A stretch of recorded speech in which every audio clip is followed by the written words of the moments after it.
The Lomo LC-A Minitar 1 lens is a Leica M Mount compatible lens, very compact. It's a 32mm f2.8. Considered an art lens by Lomography, who makes it. It's a really interesting lens. It's first by its size. If we can see, it's really tiny. Let me show you as an example. Here's an M4 with a retractable 50mm. When we put it on, it's going to be really, really compact. There we go. So it's rangefinder coupled. As you can see, it gets really tiny. Your camera really is really practical in terms of moving around if you use it. Interesting lens because it comes from a quite mythical camera, which was a Lomo LC-A, which was made in Leningrad, which became St. Petersburg. Started being built in 1984 and still is built by Lomography under the name LC-A+. It's a 35mm camera. It's a all aluminum and brass made lens, and the optical elements are in glass. The focus ring is super interesting because it's a continuous rangefinder coupled set, but with small, you can feel the feedback, mechanical feedback of the different distances, like infinity 3 meters, 1.5 meters, and 0.8 meters. The diaphragm is, of course, 2.8 to 22, but it's a continuous setting aperture system. It's kind of, you can discuss the usability of the setup, of the setting, but it's actually, in practical use, it's pretty nice. And yeah, this is, it's a kind of a special lens, so we're going to look at a few examples and come back to it later. Okay, so yeah, let's see a few examples of this lens. The first picture to me is really the representation of the basic rendering it is going to give you. The picture is not interesting per se, but that's the generic results you will get. So low definition even in the center, lots of vignetting, blurriness on the sides, concave geometry. We'll see it more on the next pictures. But yeah, lots of character. So yeah, that's in the Bay, Reykjavik Bay. Just a kind of a touristy picture. And I think this lens really fights for its own character, and we're going to see lots of it. Here are those two pictures, a good representation. If you start using it for specific uses, it works. But you should think of situations where linear geometry doesn't really count. And actually, those kind of flaws will increase the bokeh effect. As you can see on both pictures, actually, the blurriness in the periphery is going to increase the bokeh effect, even so it's a 2.8 aperture, maximum aperture lens. And it's going to give it, with this concavity, give it a zoom-like also feel. So very interesting in that sense. And as you can see also here, the colors are pretty warm. And once you've mastered it, here on those next two images, I was starting to feel a little bit better with it. Kind of hard to master at first, but I'm not mastering it, but I mean getting used to using it. You get some really interesting textures. The soft color rendering is a big part of why it looks good. Lots of goods in this lens. Yeah, but you really have to know its flaws, and also the size is really great. In these next two pictures, it makes your camera really compact. It's basically a cap, and the image quality is good. It's not a pinhole camera. It's very, very open. And if you don't really have situations where the straight lines count, like for street photography, or like here with those dark situations where the composition, you really want the viewer to focus in the central part of the picture, it's great. Beware, however, of strong focal lights. We'll see that a little bit later. Here are two pictures of bars. in two different countries, Switzerland on the left, Iceland on the right, basically the same bottles.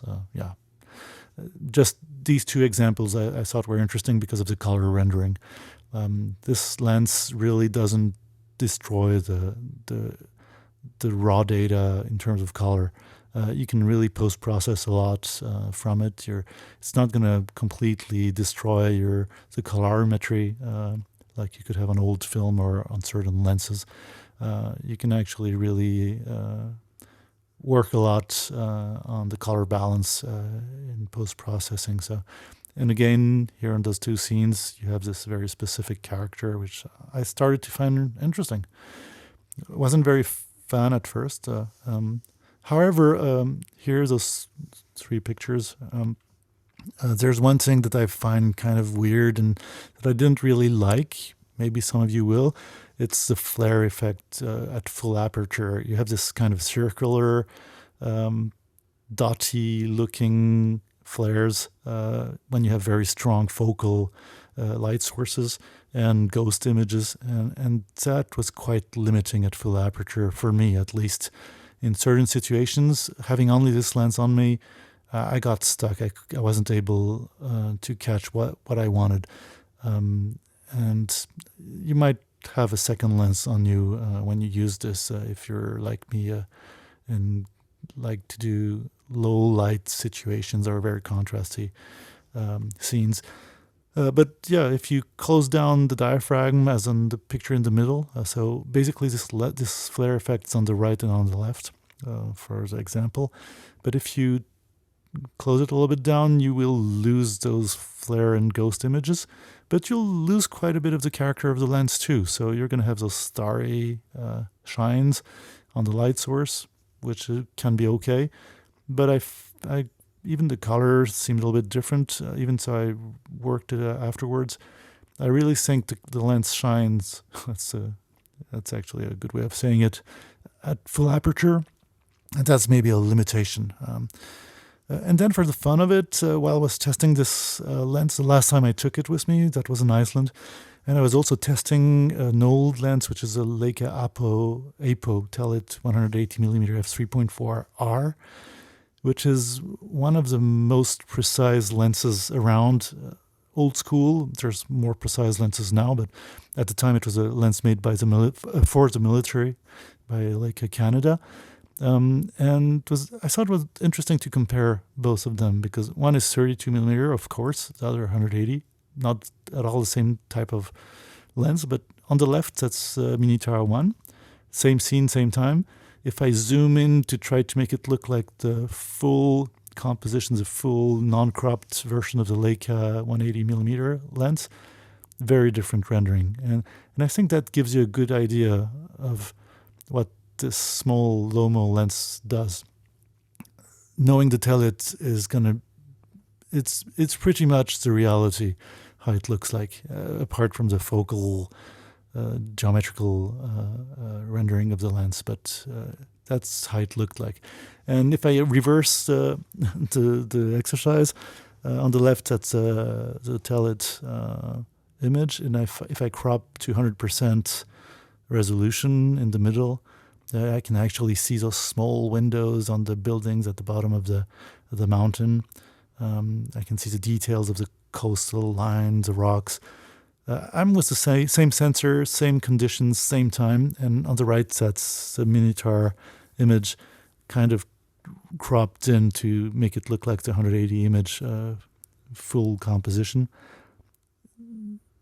It's not this, and that's at the center of the image. That's where it's still less blurry. So it's definitely not the same tool, and I think that's how you have to see this lens. It's got loads of character. It's a very practical and very ergonomic lens, but use it like maybe on those two pictures. Once I started getting the feel of it and got the feel, but also kind of liked using it, you'll start knowing its pluses and do things like that. If you like that kind of photography, it's a really fun lens and a very powerful lens. Lots of character, loads of character, and I think it really represents what used to come out of this Lomo LC-A camera, and that's the point.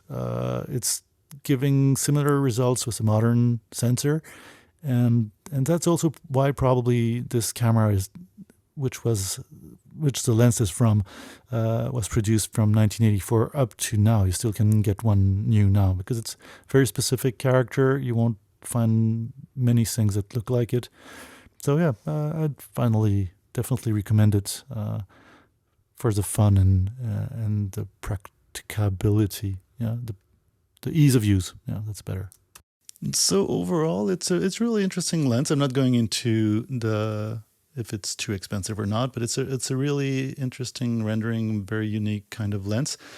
One special thing is obviously the cap is a screw-on cap, which can be kind of complicated if you use it regularly or in a setup where you put it back in your pocket all the time. But interestingly, you can actually add on pen. Olympus pen add-ons, optical add-ons. Here I have an example with the attachment for macro, the number 1. It's actually the right screw mount, so you can actually do a few things extra. Small detail also, just for it's named Minitar because the man who did the design, the scientist who did the design, was named Tarabukin, and so it was the Minitar. And yeah. And you can still find this lens on the different cameras made from Lomography, but obviously something you want to look at if you do street photography and don't really care about the strict geometry.